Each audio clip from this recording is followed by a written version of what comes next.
Assalamualaikum warahmatullahi wabarakatuh. Halo, jumpa lagi ya dengan saya masih di Hanis Saja Official. Kali ini kita akan belajar tentang part of speech. Silahkan berdoa terlebih dahulu sebelum belajar dengan mengucap basmalah. Bismillahirrahmanirrahim.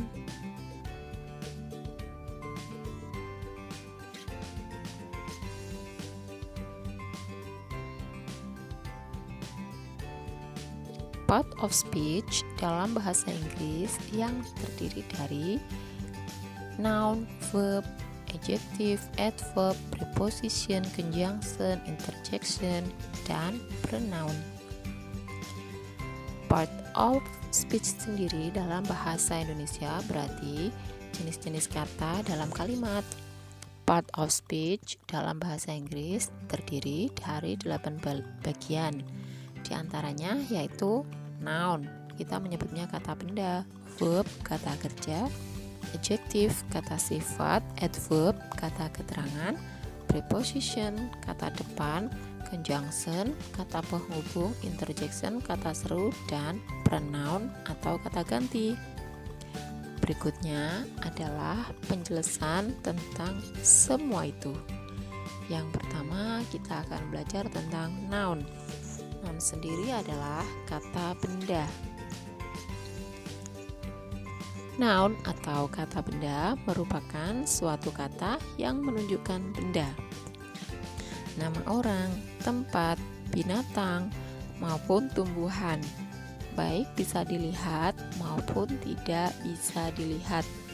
Nah, ini berdasarkan wujudnya. Noun dapat dibedakan menjadi dua macam, yaitu concrete noun dan abstract noun. Sedangkan berdasarkan jumlahnya, noun dapat dibedakan menjadi dua macam juga, yaitu countable noun and uncountable noun. Yang pertama ada concrete noun dan abstract noun. Concrete noun yaitu kata benda atau noun yang berwujud dan berbentuk serta nyata atau bisa dilihat. Contohnya book, bag, table, car, cupboard, Tommy, Raisa, Surabaya, Moscow, library, cat, duck, butterfly, dan lain-lain.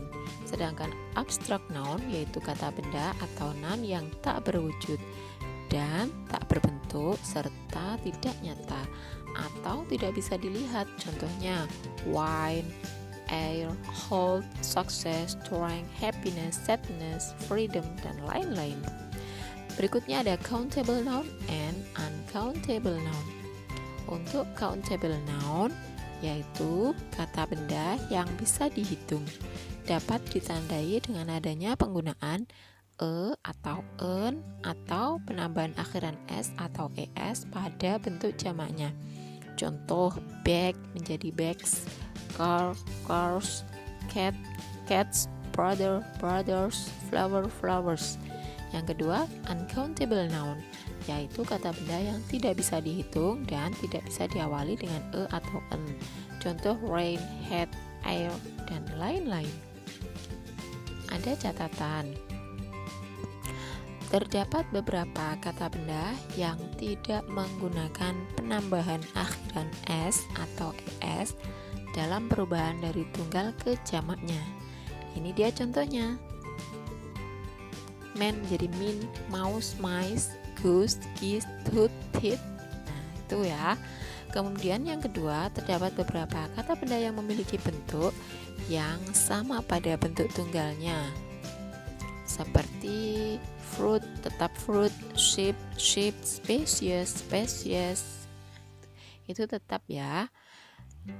Yang kedua ada verb, kata kerja. Ini juga termasuk dalam bagian part of speech. Verb atau kata kerja merupakan suatu kata yang menunjukkan suatu pekerjaan, aktivitas, atau kondisi. Verb atau kata kerja dibedakan menjadi ordinary, auxiliary, linking, transitive, dan intransitive verb. Yang pertama, ordinary verb, yaitu kata kerja asli atau kata kerja utama. Kata kerja ini harus ada dalam suatu kalimat dan letaknya setelah auxiliary verb atau paling akhir di antara verb yang ada. Contoh: visit, study, buy, bring, make, sleep, eat, drink, write, sing, dan lain-lain. Berikutnya ada auxiliary verb, yaitu kata kerja bantu. Kata kerja ini tidak harus ada dalam suatu kalimat dan letaknya sebelum ordinary verb. Auxiliary verb dibagi menjadi 3. Yang pertama yaitu ordinary auxiliary, yaitu kata kerja bantu asli yang tidak memiliki makna dalam kamus. Contohnya am, are, is, was, were. Kemudian yang kedua model auxiliary, yaitu kata kerja bantu yang memiliki makna dalam kamus. Contohnya will, shall, can, could, may, might, must, ought, to, have to. Dan yang ketiga adalah emphasize auxiliary, yaitu kata kerja bantu yang memiliki makna berupa penegasan. Kata kerja ini memiliki arti yang sama dengan kata really. Do, does, did artinya benar, benar.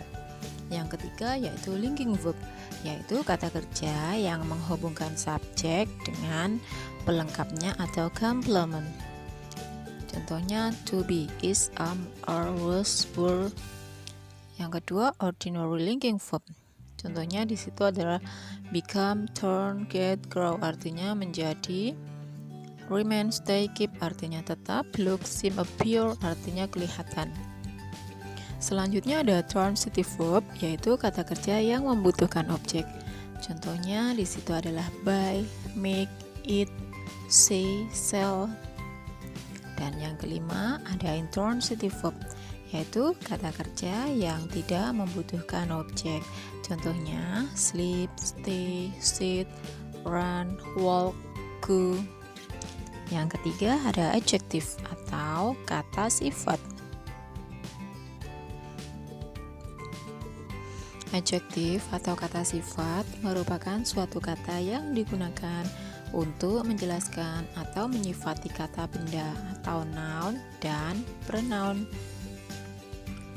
Adjektif atau kata sifat umumnya berupa karakter, watak. Contoh: kind, naughty, polite, cruel, fussy, stubborn, wise, arrogant, stingy, honest, humble. Itu tadi watak. Kemudian yang kedua quality atau kualitas. Contohnya diligent, smart, stupid, handsome, beautiful, expensive. Dan yang ketiga ada size atau ukuran. Contohnya big, small, long, short, thick, thin, large, wide. Yang keempat ada temperatur atau suhu. Contohnya cold, hot, fresh, warm, dan lain-lain. Yang kelima ada age atau umur. Contohnya young, old, modern, ancient, antiquate, new. Yang keenam ada shape, bentuk. Contohnya square, circle, ellipse, triangle, rectangle, round. Dan yang ketujuh ada color atau warna, blue, red, yellow, black, white, purple, dan lain-lain. Yang kedelapan ada nationality atau kebangsaan. Contohnya Indonesian, Italian, Australian, French, British. Dan yang kesembilan ada participle, annoying girl. Selanjutnya ada adverb atau kata keterangan. Adverb atau kata keterangan merupakan suatu kata yang digunakan untuk menjelaskan adjektif atau kata sifat, verb atau kata kerja, dan adverb atau kata keterangan lainnya. Adverb atau kata keterangan dibagi menjadi 1. Adverb of manner, 2. Adverb of place, dan yang ketiga adverb of time. Yang pertama adverb of manner, yaitu adverb atau keterangan yang digunakan untuk menunjukkan keterangan mengenai cara untuk melakukan sesuatu. Contoh diligently dengan rajin, fast dengan cepat, will dengan baik, dan lain-lain. Adverb of place yaitu kata keterangan yang digunakan untuk menunjukkan keterangan tempat. Contohnya right, left, here, there, inside, outside, at home, in the yard, on the table. Yang ketiga, adverb of time, yaitu adverb atau kata keterangan yang digunakan untuk menunjukkan keterangan waktu. Contohnya now, yesterday, tomorrow, Sunday, Wednesday, February, July, 2001, 2003, at 10 o'clock. Yang kelima ada preposition atau kata depan. Preposition atau kata depan merupakan kata yang digunakan untuk menunjukkan hubungan antara noun dan pronoun atau kata yang lainnya dalam suatu kalimat. Preposition atau kata depan biasanya dihubungkan dengan noun atau kata benda, verb atau kata kerja, dan adjective atau kata hubung. Contoh in, on, at, up, down, beside, of, out, after, from, before. Yang keenam ada conjunction. Conjunction itu adalah kata penghubung. Conjunction atau kata penghubung merupakan kata yang digunakan untuk menghubungkan kata, frasa, maupun klausa yang setara maupun tidak setara. Conjunction atau kata penghubung dapat dibagi menjadi dua, yaitu yang pertama coordinate conjunction, yaitu conjunction atau kata penghubung yang memiliki fungsi menghubungkan kata atau klausa yang setingkat atau setara. Contoh and, but, for, so, or, nor, yet, dan lain-lain. Yang kedua, subordinate conjunction atau conjunction atau kata penghubung yang memiliki fungsi menghubungkan dua hal yang tidak setara. Contohnya where, wherever, since, before, after, while, though, although, that, if, because, dan lain-lain. Yang ketujuh ada interjection atau kata seru. Interjection atau kata seru merupakan kata yang digunakan untuk menggambarkan perasaan seseorang secara tiba-tiba, baik karena terkejut, marah, takut, senang, maupun lainnya. Contoh, oh my god, oh Tuhan, get out, keluarlah, help me, bantu saya, dan lain-lain. Yang kedelapan ada pronoun, atau kita biasa menyebutnya dengan kata ganti. Pronoun atau kata ganti merupakan kata yang digunakan untuk menggantikan noun atau kata benda. Yang pertama, subject pronoun, yaitu pronoun atau kata ganti yang digunakan untuk menggantikan noun atau kata benda yang berkedudukan sebagai subjek dalam suatu kalimat. Contoh I, you, they, we, she, he, dan it. Berikutnya ada complement pronoun, yaitu pronoun atau kata ganti yang digunakan untuk menggantikan noun atau kata benda yang berkedudukan sebagai objek dalam suatu kalimat. Contohnya me, you, them, us, her, him, and it. Berikutnya lagi ada possessive adjective, yaitu pronoun atau kata ganti yang digunakan untuk menunjukkan suatu kepemilikan. Contoh my, your, their, our, her, his, and its. Selanjutnya ada possessive pronoun, yaitu contohnya pronoun atau kata ganti yang digunakan untuk menunjukkan kepemilikan. Contoh mine, yours, theirs, ours, hers, his, and its.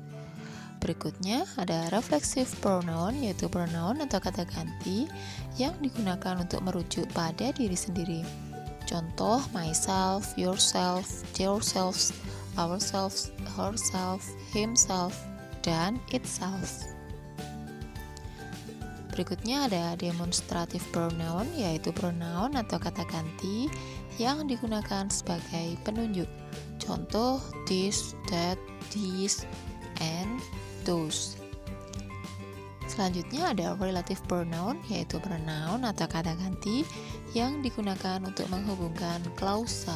Contoh that, what, who, when, where, which, whom, dan whose. Reciprocal pronoun yaitu pronoun atau kata ganti yang digunakan untuk menunjukkan hubungan timbal balik. Contohnya each other and one another. Selanjutnya ada interrogative pronoun, yaitu pronoun atau kata ganti yang digunakan untuk menanyakan suatu hal. What, who, when, where, whom, which. Selanjutnya ada distributive pronoun, yaitu pronoun atau kata ganti yang bentuknya tunggal atau singular dan selalu diikuti kata kerja atau verb tunggal juga. Contoh each, everything, none, neither, either, everyone, everybody, both, any, one, dan lain-lain. Sekian pembelajaran bahasa Inggris hari ini tentang part of speech. Semoga bermanfaat. Jangan lupa berdoa dulu sesudah belajar dengan mengucap hamdalah. Alhamdulillahirrabbilalamin. See you next time. Wassalamualaikum warahmatullahi wabarakatuh. See you.